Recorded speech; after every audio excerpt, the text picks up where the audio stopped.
자, 오늘의 주제는 시험의 계절에 불안을 다스리는 조언들이에요. 봄이 되었습니다. 봄이 되면 다양한 자격 시험, 국가직, 지방직 공무원 시험들, 그리고 기업의 인적성 검사 등등 해서 시험들이 일정이 쭈르륵 나오죠. 그래서 여름쯤 한 7, 8월쯤 되면 리트, 미트, 그리고 또 피트라고 하죠. 약학전문대학원, 의학전문대학원, 법학전문대학원 여름에 있고요. 한 11월쯤 되면 이제 중고등 교사 이제 임용고시 쭈르륵 있어요. 회계사도 겨울쯤이었던 것 같은데, 네. 쭉 있더라고요. 여름 초겨울까지 해서. 그래서 봄이 되면은 긴장하는 계절이죠. 시험 일정이 나오니까.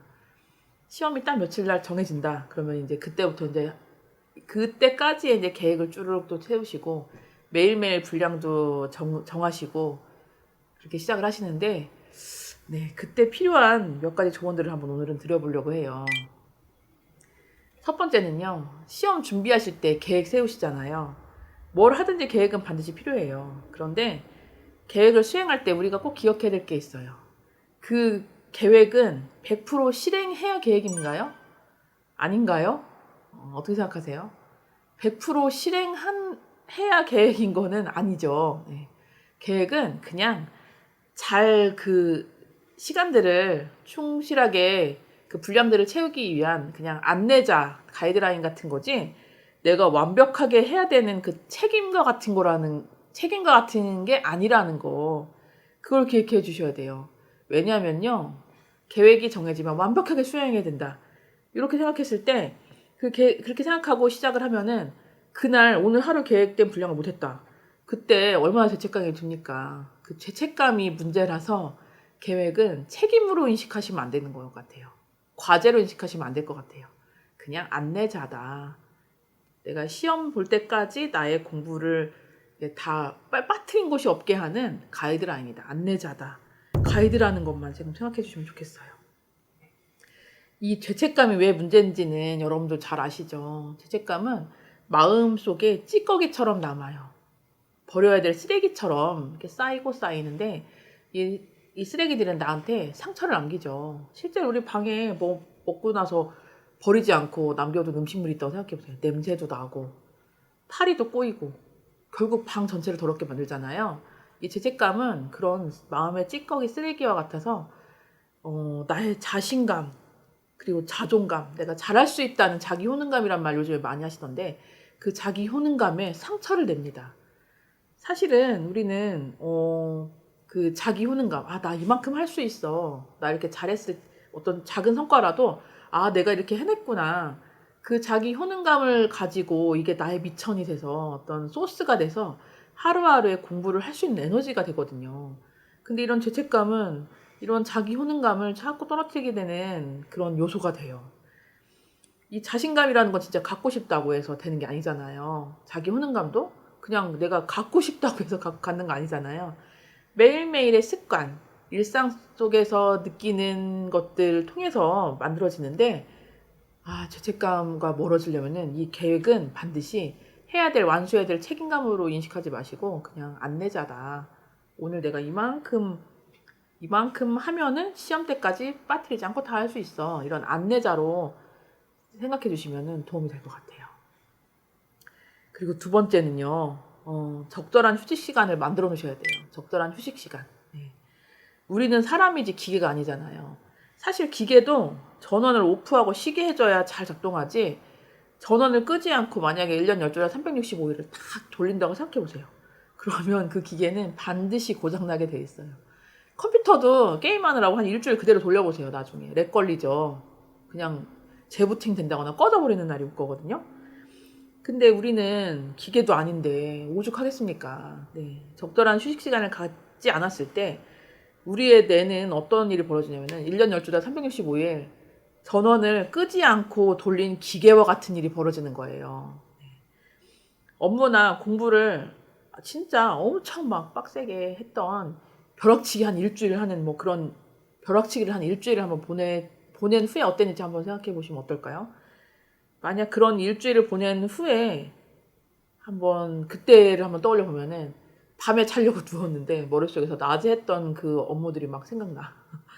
밤에 뇌에서 불이 안 꺼진 느낌들을 받은 적 있으실 거예요. 그랬다면 그때 나는 적절한 휴식 시간을 주지 않은 거예요. 적절한 휴식을 갖지 않았을 때 가장 큰 문제는 또 뭐가 있냐면요. 기본적인 긴장도, 불안 지수가 올라가는 거예요. 기본적인 긴장감, 불안 지수. 기본적인 긴장도가 높아지면 작은 소리에도 깜짝깜짝 놀라고, 길에 옆에 차가 확 지나간 건데 깜짝 놀라고, 나한테 막 덮치는 거 아닌가 이렇게 깜짝 놀라기도 하고, 평소에 아무렇지 않게 처리하던 문제들, 뭐 갑작스러운 전화 이런 것도 뭐 깜짝 놀라고, 나 못할 것 같아, 나 이거 한계치 같아, 이렇게 어렵게 느껴질 수가 있어요. 이런 과긴장 상태가 오래 지속되다 보면은 또 많이 듣게 되는 얘기이기도 한데, 목에 뭔가 걸린 듯해, 그 목에 뭐가 걸린 듯한 이물감, 그리고 기침 나올 것 같이 캑캑 이렇게 잔기침을 할 수가 있고요. 그런 증상.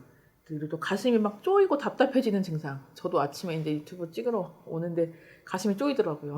긴장한 것 같아요. 그리고 사람이 많은 곳에 가면은 답답해지고 나가고 싶다.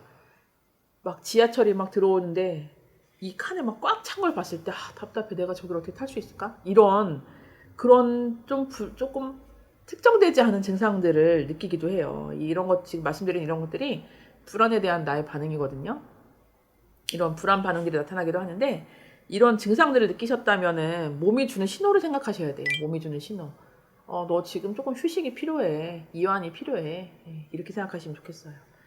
그리고 경우에 따라서는 어떻게 쉬는 건지 모르겠어요, 이렇게 하시고 이제 어떻게 쉬는 건지 오히려 이제 정신과 진료실에 물어보시는 분들도 계시거든요. 자, 어떻게 쉬는 건지 모르겠어요 하시는 분들은 어렸을 때 진짜 재밌게 보냈던 뭐 휴가 때, 아니면은 뭐 친구, 뭐 예를 들어서 초등학교 2학년 친구 누구누구랑 되게 재밌게 놀았던 그런 기간들이 있을 거예요. 친구들하고 뭐 야구나 농구나 뭐 축구, 아니면 그 외에 어떤 놀이터에서 놀았던, 그때 막 진짜 뭐 집이고 학교고 다 잊어버리고 놀았던 경험들이 꼭 다 한 번씩은 있으시거든요. 그 경험들을 한번 떠올려 보세요. 그 어린 시절 재밌게 놀던 그 시간들에는 불안이 뭔지, 걱정이 뭔지도 놀던 시간들이었거든요. 그래서 제가 드리고 싶은 말씀은 뭐냐면은 가장 좋은 휴식은 놀이라는 거예요. 노는 것이거든요. 근데 놀 때 놀더라도 가능하면 우리가 지금 하던 공부들, 뭐 시험 닥쳐서 하는 이 공부들 때문에 뇌가 좀 쉬어야 되는 거잖아요. 그래서 뇌를 쉬어줘야 되는 거니까 스마트폰 게임이나 아니면 책 읽는 거, 가만히 앉아서 하는 것들은 저는 조금 안 하셨으면 좋겠어요. 몸이 움직이는 놀이를 선택하시면 좋겠고요. 자, 이제 우리는 이제 어른이 됐으니까 막 뛰어노는 그런 어린 시절, 뭐 숨바꼭질, 놀이터 이런 건 할 수 없잖아요. 그렇다고 하면은 운동이나 산책, 뭐 가벼운 등산, 뭐 이런 것들이 좋을 것 같아요. 그리고 세 번째는요, 시험이 가까워졌을 때는 급한 마음에 더 많이, 한 번이라도 더 보려고 막 애쓰시잖아요. 그런 애를 쓰지 마세요.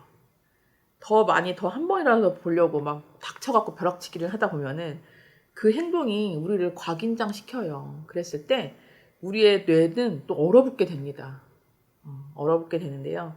시험 때 머릿속이 하얘지는 경험들 해보신 적이 다 있으시잖아요. 긴장은 우리의 몸과 마음이 지금 응급상황이 왔어요, 이렇게 응급상황이라는 메시지를 주게 되거든요. 응급상황에서 갑자기 뭐 우리 사무실에서 불이 났다. 뭐 앞뒤 뭐 생각할 거 있나요? 그냥 빨리 막 나가셔야죠. 이런 응급 상황에서 우리의 뇌는 고차원적인 기능을 담당하는 전두엽의 기능을 차단해요. 그리고 뇌에 회색질이 이런 기억을 이렇게 저장하는 장소인데, 회색질에 그 저장되어 있는 기억들, 그거를 못 꺼내게 차단을 하거든요. 그래서 긴장에 대한 반응을 주관하는 백색질, 한두채 기능만 자꾸 불러오기를 해서 활성화시키거든요. 그래서 우리는 마지막 순간까지, 시험 보는 그 직전, 시험지가 앞에서부터 이렇게 오는 그 순간까지 유머를 잃지 않으셔야 돼요. 허허허 웃을 수 있는 그런 여유를 잃지 않아야 돼요. 이게 근데 쉽게 말처럼 되는 게 아니잖아요. 그러면은 의식적으로라도 하하하 한번 웃어보세요. 웃을 때 이 얼굴 근육의 움직임이 나한테 이완을 좀 줄 거예요. 그래서 또 이 여유를 잃지 않기 위해서 또 떠올려 보셔야 될 게, 이 시험을 위해서 여러분은 몇 달, 경우에 따라서는 1년, 누구는 한 몇 년. 열심히 지식을 쌓고 공부하셨잖아요. 그랬던 나를 기억해 주세요. 그 내가 열심히 노력했던 거 없어지지 않았어요. 어딘가에 다 저장돼 있고, 그거를 잘 불러올 수 있기 위해서는 긴장감, 막 얼어붙는 거, 이거를 최대한 내려야 됩니다. 낮춰야 됩니다. 시험 시간에 들어가기 전날 아니면 시험 보려고 앉아 있을 때 나한테 이렇게 말해주세요. 너 정말 최선 다했어. 수고했어.